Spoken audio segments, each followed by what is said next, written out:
Today I'm going to be cooking up this super quick and easy sticky Asian sea bass.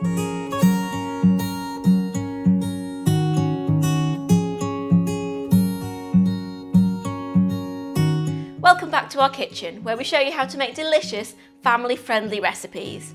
This sticky Asian sea bass is super quick. We can have it on the table in under 15 minutes. I've got the oven preheating to 200C or 400F, and we're going to start by making the glaze. In a bowl, mix together 2 tablespoons of sesame oil, 1 red chilli that's been finely chopped, 4 tablespoons of honey, 2 tablespoons of dark soy sauce, half a teaspoon of ground ginger, 2 minced cloves of garlic, and the juice of half a lime. Give that a mix until well combined. I've got 4 sea bass fillets here with the skin on, and I'm going to place them on the baking tray, skin side down. Now lightly dust the sea bass with half a teaspoon of cornflour or cornstarch and rub into the fish gently. Now spoon all of the glaze over the fish.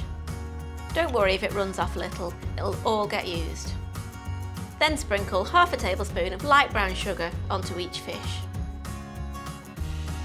Place into the preheated oven to cook for 8 minutes.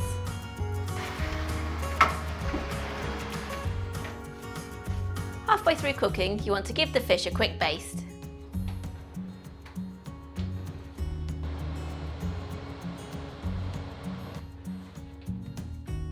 Once the fish is cooked, take out of the oven and baste once again.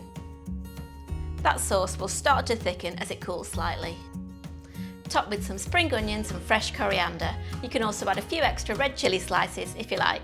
And that's my sticky Asian sea bass.